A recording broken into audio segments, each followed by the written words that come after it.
Good morning students. तो आज अपन discuss करेंगे अपना नया चैप्टर, क्योंकि लास्ट जो अपना वीडियो था उसमें अपन ने डिस्कस किया था ह्यूमन पॉपुलेशन, मानव जनसंख्या के बारे में अपन पढ़ के आए थे। आज अपन अपना नया चैप्टर स्टार्ट करेंगे जिसमें अपन स्टडी करेंगे मानव के अंदर सामान्य या फिर जो प्रमुख रोग है उनके बारे में पढ़ेंगे। Important and common human disease कौन कौन सी है उनके बारे में, ठीक है। अब अपन बात करें, जैसे जैसे इन्वायरमेंट चेंज हो रहा है, जैसे जैसे जीव जो है उनके रहने के लिए अपन अपना खुद का एरिया तो अपन चेंज कर ही रहे हैं, अपना इन्वायरमेंट तो अपन चेंज कर ही रहे हैं। सृष्टि के अंदर बाकी जो जीव जंतु पाए जाते हैं, जितने एनिमल्स पाए जाते हैं, उनका भी क्या कर रहे हैं, उनका एरिया भी अपन चेंज कर रहे हैं रहने के लिए। अब उनको रहने के लिए वो स्पेस नहीं मिलेगा, उस स्पेस को अपन क्या कर रहे हैं, नुकसान पहुंचा रहे हैं, तो उसका हर्जाना तो हमको भुगतना ही पड़ेगा, ठीक है। और ये जो जितनी भी नई नई डिसीज है, जितनी भी नई नई बीमारियां हैं, इनसे बचने का सिर्फ एक ही फॉर्मूला है, और वो फॉर्मूला क्या है कि अपने जितने भी जीव जंतु हैं, चाहे फिर वो माइक्रो ऑर्गेनिज्म से लेकर सूक्ष्म जीव से लेकर चाहे वो फिर कितना भी बड़ा ऑर्गेनिज्म हो, सभी को क्या हो, उनके प्राकृतिक आवास में उनको अच्छे से रहने दिया जाए। उनका जो प्राकृतिक आवास है उसको किसी भी प्रकार से डिस्ट्रॉय नहीं किया जाए, किसी भी प्रकार से उसमें छेड़छाड़ नहीं की जाए, क्योंकि अगर वो अपने एरिया में आराम से रहेंगे तो अपनी जो लाइफ स्टाइल है वो अपन आराम से जी सकते हैं। अगर अपन उनकी लाइफ में कोई भी किसी भी प्रकार का इंटरफेयर नहीं करेंगे तो जाहिर सी बात है वो अपनी लाइफ में भी कोई भी इंटरफेयर नहीं करेंगे, ठीक है। तो जितना हो सकता है उतना आप अपने आसपास का एनवायरमेंट जो है, अपना वातावरण जो है, उसको बचाने की कोशिश कीजिए। मैं भी करूंगी, क्योंकि शुरुआत हम अगर खुद से करें तो वो ज्यादा अच्छा होता है, ज्यादा बेहतरीन उसके रिजल्ट निकल कर आते हैं, ठीक है। ये तो हो गई आउटर ज्ञान की बात। अब बात कर लेते हैं किताबी नॉलेज की। ये तो आपको सभी को पता था, मुझे पता है, सारे के सारे सोच रहे होंगे मैडम जी आप तो मानबेरो ही हो, है, क्योंकि मुझे पता है इस आउटर ज्ञान का आप सभी को नॉलेज था। आपको किताबों का ही नहीं है, बाहर का तो सारा नॉलेज है। आपसे अगर कोई बाहर से 2-4 पॉइंट बोल देते हैं तो सोचने लग जाते हो मैडम आया का ज्ञान मार्गन गणाई, है ना। अगर अपन चैप्टर की बात स्टार्ट करें तो चैप्टर में दे रखी है डिसीज, बीमारियां, बैक्टीरिया से किस प्रकार की बीमारियां होती है, वायरस से किस प्रकार की बीमारियां होती है, प्रोटोजोआ से किस प्रकार की बीमारियां होती हैं, संक्रामक रोग कौन कौन से होते हैं, असंक्रामक रोग कौन कौन से होते हैं, उनके बारे में दिया गया है, ठीक है।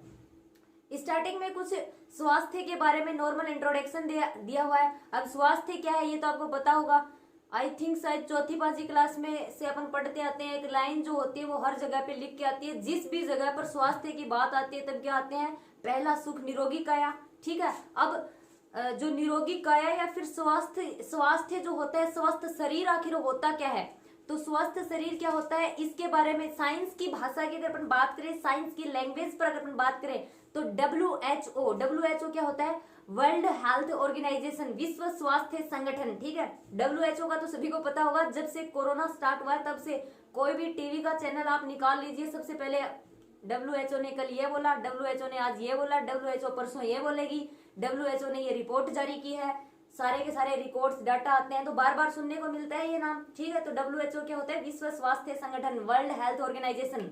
तो उसने क्या बताया, जो अपना जो शरीर होता है वो बाह्य शरीर के जितने भी ऑर्गन्स होते हैं, शरीर के अंदर जितने भी अंग पाए जाते हैं, वो अपने बाह्य वातावरण के साथ क्या करें, सामंजस्य बनाकर रहें, संतुलन बनाकर रहें, तो उसको क्या बोला जाता है, उस स्थिति में शरीर स्वस्थ होता है, उस स्थिति में शरीर को निरोगी जो काया होती है वो उस स्थिति में बोला जाता है। अपनी जो बॉडी होती है, अपना जो शरीर होता है, अपने शरीर के जितने भी ऑर्गन्स होते हैं वो अपने जो अपना आउटर जो एनवायरमेंट होता है, अपना बाह्य जो वातावरण होता है उसके साथ संतुलन एवं सामंजस्य बनाकर रहते हैं। उसके बाद में कुछ दे रखे हैं जो रोगों के प्रकार होते हैं, रोग कितने प्रकार के होते हैं, तो इसमें दे रखे हैं न्यूट्रिशनल डिसऑर्डर्स।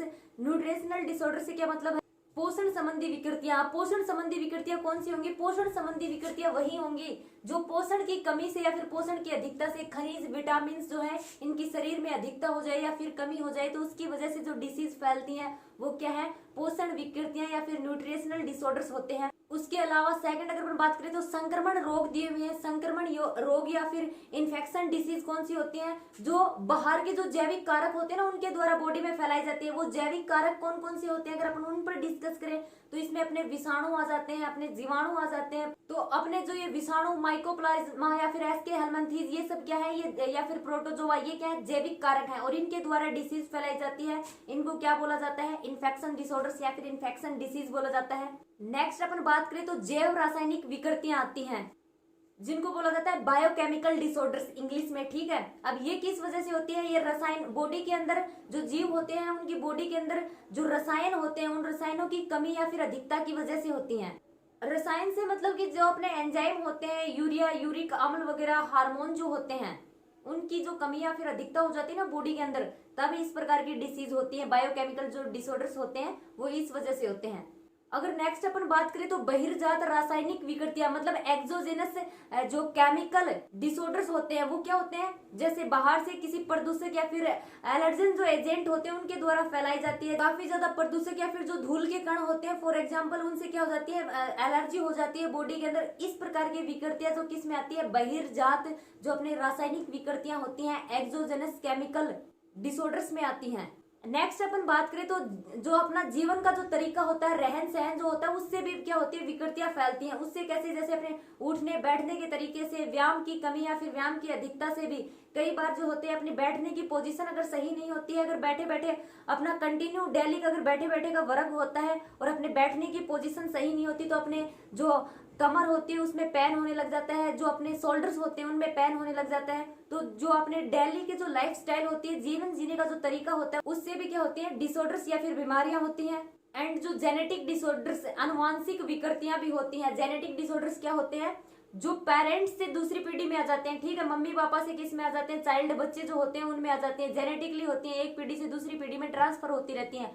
फॉर एग्जाम्पल अगर अपन बात करें तो हीमोफीलिया, वर्णांधता, सिकल सेल एनीमिया, ये क्या है? ये जेनेटिक डिसऑर्डर्स हैं। उसके बाद में क्या दे रखा है? डिसीज जो है, रोग जो है, उनको श्रेणियों में डिवाइड कर रखा है, ठीक है, कैटेगरीज में डिवाइड कर रखा है। फर्स्ट कैटेगरी जो है उसमें दे रखा है जन्मजात रोग। जन्मजात रोग कौन से होते हैं? जो जन्म से ही क्या होते हैं? बच्चे के अंदर वो रोग पाए जाते हैं, जीवों के अंदर जन्म से ही जो रोग पाए जाते हैं उनको बोला जाता है जन्मजात रोग। और ये भी जो होते हैं अलग अलग प्रकार के होते हैं, जैसे आनुवांशिक जो रोग होते हैं वो तो अपने को पता ही है किससे आ जाते हैं? जेनेटिक रूप से जो अपना डीएनए आरएनए जो होता है उसके द्वारा ट्रांसफर हो जाते हैं एक पीढ़ी से दूसरी पीढ़ी में, ठीक है। और कुछ डिसीज जो होती है वो अपरा के द्वारा, अपरा या फिर प्लासेंटा जो होता है वो क्या होती है? एक स्ट्रक्चर होती है जिसके द्वारा जो गर्भ के अंदर जो बच्चा पाया जाता है वो किससे जुड़ा रहता है? जो मदर होती है उससे जुड़ा हुआ रहता है। तो उस अपरा या फिर जो प्लेसेंटा होता है उसके द्वारा मदर से जो डिसीज होती है वो किस में ट्रांसफर हो जाती है? जो बच्चा होता है, जो चाइल्ड होता है, उसमें ट्रांसफर हो जाती है। अगर जन्मजात रोग के बाद में अगर सेकंड अपन बात करें तो कौन से रोग आते हैं? उसके बाद में आते हैं ग्रहित रोग, एक्वायर्ड डिसीज। ये रोग जो होते हैं ये कौन से रोग होते हैं? जन्म के बाद किसी रीजन की वजह से हो सकते हैं या उत्परिवर्तन की वजह से हो सकते हैं, बाहर किसी एलर्जन जो एजेंट होते हैं, एलर्जी उत्पन्न करने वाले होते हैं, उनसे हो सकते हैं, चोट लग सकती है। तो इस प्रकार जन्म के बाद में जो डिसऑर्डर होते हैं वो एक्वायर्ड डिसीज होती है। और अपनी जो ये एक्वायर्ड डिसीज या फिर ग्रहित रोग होते हैं कितने प्रकार के होते हैं? ये दो प्रकार के होते हैं। दो प्रकार के कौन कौन से? संक्रामक रोग और असंक्रामक रोग। संक्रामक और असंक्रामक रोगों के बारे में आपने पहले भी जरूर सुना होगा। तो संक्रामक रोग कौन से होते हैं? संक्रामक या फिर इन्फेक्शन डिसीज कौन सी होती है? संक्रामक रोग होते हैं ये रोग जिनको या परजीवियों के द्वारा फैलाए जाते हैं, ठीक है। और इनमें क्या होता है? जो भी व्यक्ति मतलब इस प्रकार के रोग से ग्रसित होता है, उसके संपर्क में अगर कोई दूसरा व्यक्ति आता है तो फिर वो डिसीज उस व्यक्ति को भी हो जाती है, ठीक है। इस प्रकार से ये रोग जो होते हैं ये संचरित होते रहते हैं एक दूसरे में, इसीलिए इनको क्या बोला गया है? इनको इन्फेक्शन डिसीज या फिर संक्रमण रोग बोला गया है, क्योंकि संक्रमित व्यक्ति के अगर संपर्क में दूसरा व्यक्ति आता है तो उसको भी इस प्रकार की डिसीज हो सकती है। और अपना ये इन्फेक्शन डिसीज या फिर जो संक्रमण के रोग होते हैं ना, ये भी दो प्रकार के होते हैं, एक छुआछूत का रोग, एक अछुआछूत का रोग। अब छुआछूत का जो रोग होता है उसमें क्या होता है? इस प्रकार के रोग में ये होता है कि जो व्यक्ति संक्रमित होता है ना, उस संक्रमित व्यक्ति के अपन डायरेक्ट संपर्क में आते हैं तभी उसके छूने से अपने को वो रोग हो जाता है, ठीक है। जबकि अछुआछूत में इस प्रकार नहीं होता है। उसके जब संक्रमित व्यक्ति का ब्लड अगर ट्रांसप्लांट होता है या फिर जो संक्रमित कारक होता है वो वाहक का कार्य करता है, जैसे डेंगू हो जाता है मच्छर की वजह से, एक व्यक्ति को हो जाता है, दूसरे व्यक्ति को अगर काटता है फिर उसको हो जाता है। या फिर ये मान लीजिए जब ट्रांसप्लांट किया जाता है, संक्रमित व्यक्ति का ब्लड जो होता है वो स्वस्थ व्यक्ति को दिया जाता है तो उसके अंदर भी वो डिसीज हो जाती है। फॉर एग्जाम्पल अगर अपन देखें तो एड्स जो होता है। अगर अब अपने इन्फेक्शन डिसीज के बाद में सेकंड अपना टाइप आता है असंक्रामक रोग। असंक्रामक रोग कौन कौन से होते हैं? इस प्रकार के जो रोग होते हैं ना असंक्रामक रोग, ये एक व्यक्ति से दूसरे व्यक्ति के संपर्क में आने से नहीं फैलते हैं, ठीक है। चाहे मतलब ब्लड ट्रांसप्लांट से नहीं फैलते हैं या फिर एक दूसरे के अगर अपन संपर्क में आ जाते हैं तब भी ये जो रोग होते हैं नहीं फैलते हैं। और इस प्रकार के रोग जो एक दूसरे के संपर्क से नहीं फैलते हैं उनको क्या बोला जाता है? Non infection disease. जो असंक्रामक रोग होते हैं वो होते हैं ये। और ये जो है संक्रामक रोग होते हैं कई प्रकार से हो सकते हैं। फॉर एग्जाम्पल अगर अपन बात करें अपूर्णता से, मतलब आहार की अपूर्णता हो जाती है, मतलब अपना जो भोजन होता है उसके अंदर किसी भी पोषक तत्व की, न्यूट्रिशन की कमी होने से या फिर उसकी अधिकता होने से ये डिसीज हो सकती है। या फिर वृद्धावस्था में भी कई प्रकार की बीमारियां जो हो जाती हैं वो भी क्या होती हैं, असंक्रामक होती हैं, एक दूसरे से मतलब टच में आने से आपस में नहीं फैलती हैं। कुछ जो होते हैं वो जैसे एलर्जी होती है तो वो भी क्या होती है, एलर्जी जो होती है वो भी असंक्रामक डिसीज होती है। धूल धुएं के कणों से किसी को तो क्या होता है, इन्फेक्शन हो जाता है और किसी को नहीं होता है। अगर असंक्रामक रोग में सबसे बड़ी डिसीज, सबसे बड़ी बीमारी की अगर अपन बात करें तो कैंसर भी क्या है, कैंसर जो है वो एक असंक्रामक रोग है। और अपने इस लेसन में कैंसर के बारे में पूरा का पूरा उसका इंट्रोडक्शन दे रखा है। और कैंसर का जो ये रोग है ये इंपॉर्टेंट भी है, इससे छोटे क्वेश्चन भी पूछे जा सकते हैं। ठीक है, तो यहाँ तक अपन ने जो बीमारियां थी उनके बारे में उनका नॉर्मल इंट्रोडक्शन देखा है। आगे अपन संक्रामक रोगों के बारे में डिस्कस करेंगे। और संक्रामक रोगों में अपन पढ़ेंगे कि बैक्टीरिया के द्वारा कौन से रोग फैलाए जाते हैं, वायरस के द्वारा कौन से रोग फैलाए जाते हैं, प्रोटोजोआ के द्वारा कौन से रोग फैलाए जाते हैं।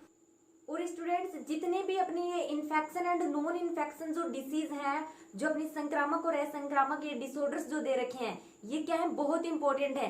क्योंकि एग्जाम में हर बार एक या फिर दो डिसीज जरूर पूछी जाती हैं। और जितनी भी अपनी ये डिसीज दे रखी है, चाहे वो अपनी इन्फेक्शन डिसीज हो, नॉन इन्फेक्शन डिसीज हो, उनमें क्या दे रखा है, चाहे अगर वो बैक्टीरिया से जनित रोग है या फिर वायरस जनित है तो उनमें क्या दे रखा है, उस बैक्टीरिया एंड उस वायरस का नाम दे रखा है। अपनी जो भी डिसीज दे रखी है उसमें दे रखा है कि ये जो डिसीज है ये इस बैक्टीरिया की वजह से होती है। उसके कुछ जो जर्नल कैरेक्टर जो है उसके लक्षण दे रखे हैं। उसके बाद में हर एक डिसीज के क्या दे रखे हैं, उसके कॉमन कैरेक्टर दे रखे हैं। उसके बाद में उससे बचने के लिए, उस इन्फेक्शन से बचने के लिए क्या दे रखी है, वैक्सीन दे रखी है।